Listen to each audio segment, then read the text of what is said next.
Foundaries Street. Walk along here and then up Much Park Street and along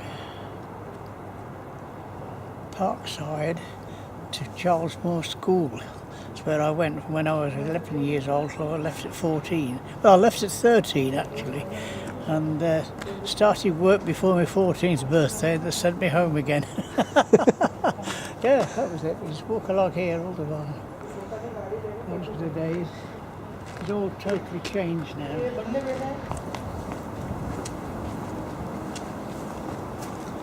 It's a miracle that these places are still standing after the bombing in 1941, I think. 14th, I remember the day, but I'm not sure about the years. It was 14th of November, and the bombers came over from 7 o'clock in the evening and bombed all night long for 11 hours.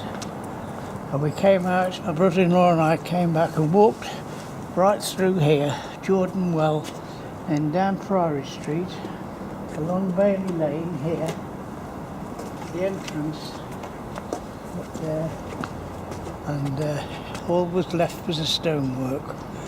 All the roof had gone, all the pews, every bit of wood had burnt away in the night and was still smouldering when we came through. They thought that the spire would have to come down. They said it wouldn't be safe. And I went with my father and mother to the highest point around Coventry. They were planning to blow it up because it said it was supposed to be unsafe. We waited and waited on this bridge, waiting for it to blow up, and it never happened. They had a change of mind, and as you can see, it's still standing today. And that was 1941. Wow. So it's a fair old while ago. Yeah. It was, good God. Yeah, brings back some memories, that does. We walk along here, there's a little lane up there called Pepper Lane. Yeah. This is St Mary's Hall. This place is one of the original buildings. St Mary's Guildhall, look. We always call it St Mary's Hall. There's cellars and all sorts down there. We've been in school trips around there. Yeah. When you look at the sandstone, how it's worn over the years, it's still standing. God, amazing. All that built by hand, every brick shaped by hand. Just incredible. Hammer and chisel. Oh, amazing. We went in after the night of the bombing. My brother-in-law and I came in here. It was all rubble, where all the roof had come in. There's all burnt timbers here, all over the floor. What was left of the roof had collapsed. And nobody thought it would stand after this lot. And then they built the new one. And that thing on the top, they called it the Fletch, I think. And I saw them fit that onto the top of that spire. And they did it by helicopter.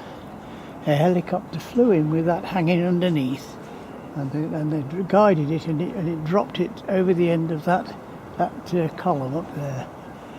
I watched that happen when they finally built the church. Quite an impressive building. These were all columns here.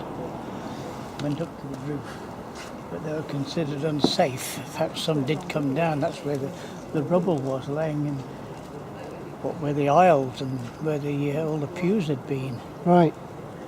Yes. Yeah. It is amazing how this has stood all these centuries. After getting hammering like that, it's just unbelievable. Yeah, memories. My God, and down there used to be Grove Street. You go down to Cock Street, and along Cock Street, and then into Godiva Street where I lived. Yeah. That's all gone now. The ring road went through the middle of the house. It knocked all the houses down, and we all had to get out, and there was a compulsory purchase order placed on all the properties that were privately owned. My father owned the house, and I think he got I think it was something like £270 compensation for the house. And they just came through and bulldozed it and took all the houses out. But they left the city wall. The city wall still stands now. There's a footpath goes along what used to be Godiva Street and the River Sherburn, which was the main river of Coventry. In fact, I was reading something about old Coventry. They used to fish and eat the fish from the River Sherburn. Did they? Yes. Wow. Well, where I lived, it was just between the city wall and the River Sherburn. Yeah. And the River Sherburn at that time, when I was a kid, it was at least 12 feet down from the street. Godiva Street surface was a big gully. And I can remember it flooding that much. It came up and came right up to our doorstep. I've seen a photograph of that. And there was a buff between where we lived and Cox Street was a row of houses called Mill Terrace. There were one up and one down houses. Wow. Yeah, and a scullery out the back. And you stepped down into those houses from Godiva Street. Consequently, when it did flood, it just went straight through the house. Wow. Out the back side. And they had a big courtyard behind the houses and a row of toilets, privies, along the back. Yeah, a pump in the middle of the yard. Yeah, there were lots of courtyards in Coventry in those days. No end of them.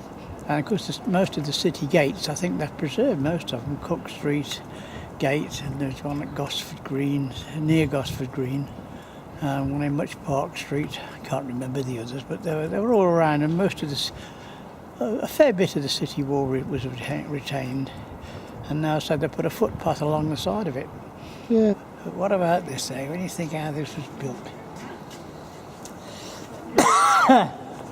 I ought to know more about it than I do, but I suppose just memories. This is one of the finials at the top of the church. The rest of it.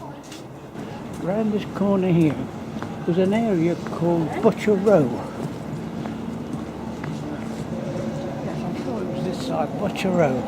And I can still remember that, where it was an old cobblestone gully that sloped into the centre, and it was called Butcher Row because it was all the butchers had their businesses along there, and because they could kill their own stock, their cattle, and it used to run. The blood would run down the middle of the road.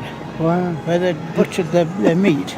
Yeah, and all sorts of shops along both sides, going right down to that. The Blue Coat School is over there. That was the Blue Coat School. And much to my surprise, I believe it's still in operation. You see those two archways there? Yeah. There used to be a story when I was a lad that was a tunnel that went from there to Kenilworth. And the people escaped from there. A load of nonsense, but that was the story that went around at that time. Yeah. I don't know if we can get out.